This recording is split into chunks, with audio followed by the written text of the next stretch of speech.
Então a dor é o aguilhão. A gente aprende por dois caminhos, ou pelo amor ou pela dor. E nós, a maioria de nós, ainda aprende pela dor. Porque a dor, ela mexe conosco, ela tira o nosso equilíbrio emocional, o nosso equilíbrio físico. Então a gente procura, muitas vezes no momento de dor, o esclarecimento que é necessário. Quantas vezes a gente está reclamando da vida e olha para o lado, tem uma pessoa passando por dificuldades muito maiores. Eu não sei quem assistiu aqui o Fantástico de domingo, que apareceu uma reportagem daquele médico, filho daquele rapaz, que ele era médico da seleção, Lídio Toledo, né? E o rapaz foi baleado no final de 2000, ele é um médico ortopedista e foi baleado. No final de 2007, foi reagir, acho que a um assalto, levou 4 tiros, ficou paraplégico.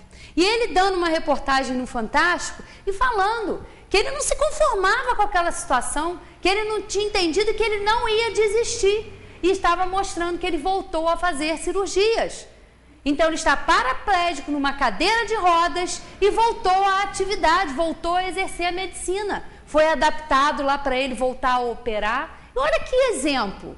E a gente reclama tanto da nossa vida, reclama por coisas bobas, por coisas pequenas, e a gente olha, uma pessoa que podia estar lá se queixando, reclamando da vida, blasfemando contra Deus, mas não, decidiu, fez a escolha de continuar a sua tarefa como médico. E ele fala, as pessoas costumavam dizer que a medicina é um sacerdócio, e é mesmo. Ele falando, é mesmo. Hoje eu confirmo isso, porque está lá operando. Ele fala, eu quando estou operando, eu esqueço que eu estou numa cadeira de rodas. Eu estou fazendo o meu trabalho. Então, quer dizer, ele não se fechou no seu egoísmo. Ele continuou, mesmo com todas as suas limitações físicas, continuou na sua atividade. Continuou a desempenhar a função de cuidar de outras pessoas. Olha que exemplo para nós. Quando a gente se fecha muito no nosso egoísmo, no nosso mundo, nos nossos problemas, e esquece de olhar o próximo, que está ali na sua superação e que tem tanto exemplo a nos dar. E quantos exemplos nós temos, a gente podia ficar aqui a tarde inteira falando de tantos exemplos que a gente tem. E é bom a gente olhar para isso, para fazer a gente acordar, despertar as nossas consciências do que é necessário e o que nós estamos fazendo aqui, né? Afinal de contas. O egoísmo, longe de diminuir, cresce com a civilização, que parece excitá-lo e entretê-lo. Como poderá a causa destruir o efeito? E a resposta: quanto maior é o mal, mais horrível se torna. Era necessário que o egoísmo produzisse muito mal para fazer compreender a necessidade de sua extirpação. Quando os homens se tiverem despido do egoísmo que os domina, viverão como irmãos, não se fazendo mal e se ajudando reciprocamente, pelo sentimento fraterno de solidariedade. Então o forte será o apoio e não o opressor do fraco, e não mais se verão homens desprovidos do necessário, porque todos praticarão a lei da justiça. Esse é o reino do bem que os espíritos estão encarregados de preparar.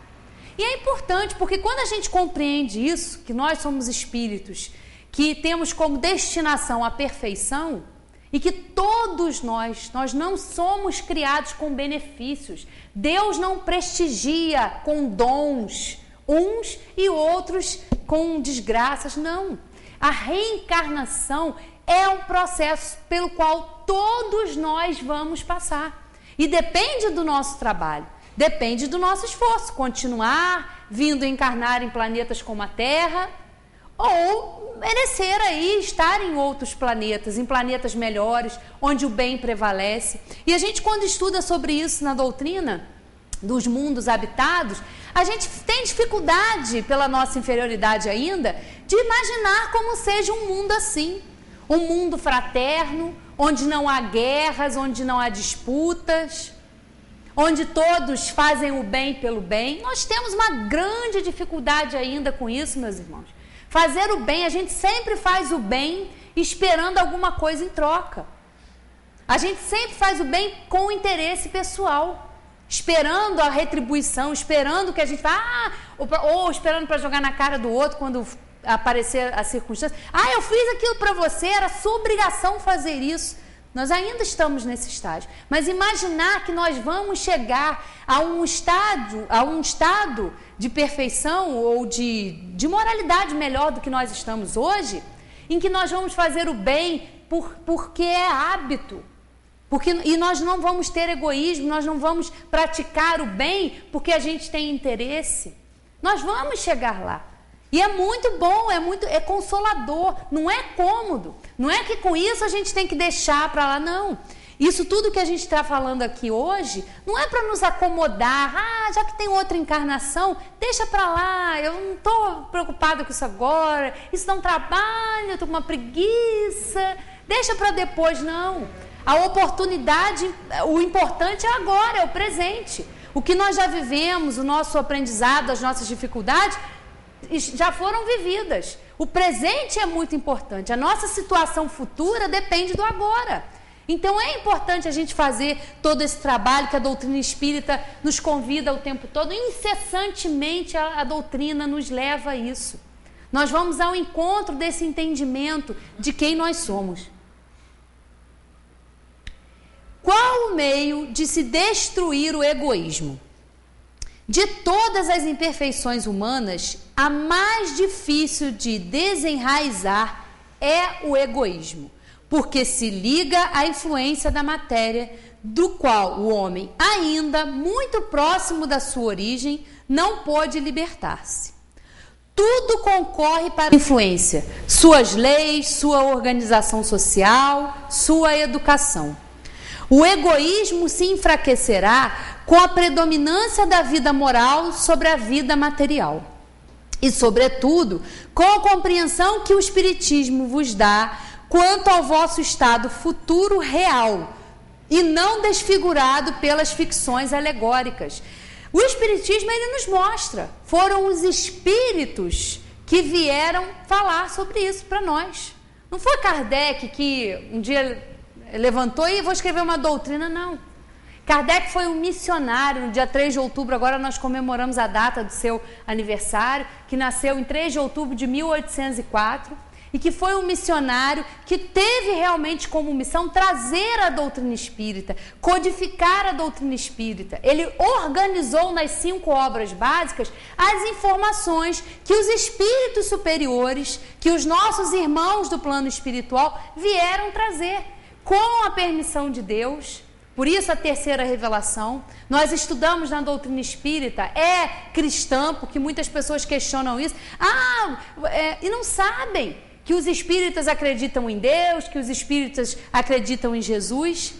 E quem não tenha preconceito e que esteja aí realmente interessado, se pegar e estudar as obras básicas, principalmente o Evangelho, vai ver que o Espiritismo ele não traz nenhuma moral nova.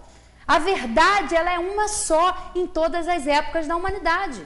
O que o Espiritismo veio, o que esses irmãos vieram trazer para nós, para a humanidade, foram esses esclarecimentos, foram os aprofundamentos dos ensinos, das passagens que Jesus nos dava, as orientações que ele nos deu há mais de 2000 anos e que nós ainda temos uma extrema dificuldade em praticar. E a doutrina espírita, ela vem já com a humanidade mais esclarecida, com nós, espíritos, um pouco mais amadurecidos, capazes de compreender tudo isso, capazes de compreender que não existe um céu ou um inferno e que Deus coloca lá. E eu ainda falava na outra ocasião, que coisa mais chata seria a gente ficar no céu, numa pasmaceira, sentado em nuvem, tocando harpa. E que coisa chata! Isso é chato, uma hora aborrece, igual a gente está de férias, né, Zé? Zé Manel sempre fala isso. A gente tira férias um mês, uma semana é uma beleza, aí começa a dar 15 dias, 20 dias, começa a ficar entediado, começa a ficar aquele...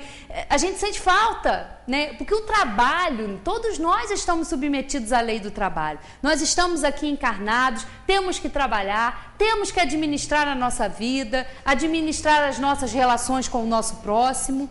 E quando nós estamos no plano espiritual, nós vamos continuar esse trabalho de aperfeiçoamento. Vamos continuar exercitando, desenvolvendo. Vamos voltar para o plano espiritual depois da nossa estada aqui rápida na Terra? porque a gente acha que demora muito, mas isso é uma passagem pela terra, uma vida nossa aqui na matéria, é um relâmpago na eternidade, dizem os espíritos, é muito rápido. Então a gente lá vai continuar o nosso trabalho, a gente escuta aquela história de, morreu, descansou. Não tem descanso. Nós estamos submetidos à lei do trabalho. É claro que após nós deixarmos uma encarnação, nós vamos ter o repouso necessário, vamos ter que trabalhar, passar por aquele momento de perturbação que a gente deixa o corpo, e depois nós vamos continuar. Por isso é importante trabalhar o desapego. Nós estamos aqui encarnados, temos que administrar o que a matéria nos oferece, temos que cuidar da nossa saúde, do nosso corpo. E quando nós estamos no plano espiritual, vamos cuidar de outras atividades.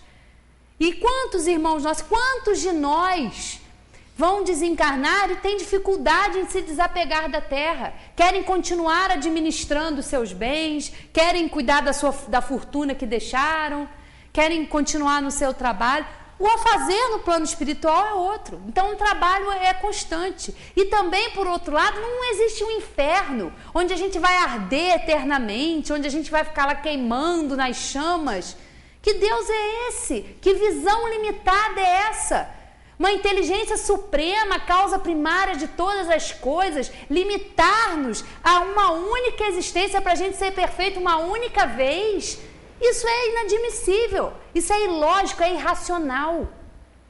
A fé raciocinada precisa fazer parte da nossa vida, é isso que é a grande proposta do Espiritismo, fazer com que a gente pense que não pode. Deus é claro que criou um processo muito melhor do que esse, de uma única oportunidade, que é a reencarnação. É uma lei criada por Deus, é um processo educativo que todos nós, seus filhos, criados por Ele, vamos ser submetidos. Então é importante e a gente não tem que se apavorar ou se horrorizar às vezes quando a gente tem uma grande dificuldade. Pode ser que a gente saia dessa encarnação sem conseguir vencer uma grande parte das nossas inferioridades, que a gente continue egoísta, mas nós vamos ter um esclarecimento necessário, vamos voltar quantas vezes forem necessárias, porque nós só vamos encarnar, só vamos merecer estar nesses planetas aí superiores quando nós fizermos o nosso trabalho. Quando nós exercitarmos a fraternidade, a caridade, é só através disso, é cada um, é a tarefa que nos compete. O Espiritismo, bem compreendido, quando estiver identificado com os costumes e as crenças, transformará os hábitos, as usanças e as relações sociais. O egoísmo se funda na importância da personalidade. Ora, o Espiritismo bem compreendido, repito, faz ver as coisas de tão alto que o sentimento da personalidade desaparece de alguma forma perante a imensidade. Ao destruir essa importância, ou pelo menos ao fazer ver a personalidade naquilo que de fato ela é, combate necessariamente o egoísmo. E olha que coisa importante da gente compreender. Nós somos espíritos encarnados. Nós não somos, eu não sou a Valéria, eu hoje estou aqui na personalidade da Valéria, como a Valzali está assumindo ali, é um espírito reencarnado, está no corpo feminino, assumindo a personalidade de Valzali e eu a personalidade de Valéria.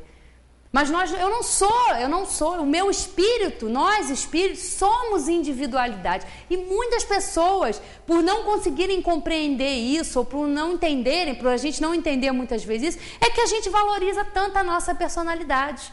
Fala mais alto o nosso orgulho, de quem nós somos filhos, de que família nós pertencemos. Isso nos alimenta essa vaidade tola. Quando a gente compreende quem nós somos, que nós somos espíritos evoluindo, aí a gente começa a se colocar no nosso lugar, de não querer se colocar acima do outro, porque tem bens, não acha que ter poder é porque tem dinheiro e acha que vale mais do que o outro que não tem. Não, o que tem que nos caracterizar é a nossa virtude, são as nossas virtudes. É o trabalho que a gente desempenha em extirpar do nosso espírito essas paixões que nos mantêm inferiores ainda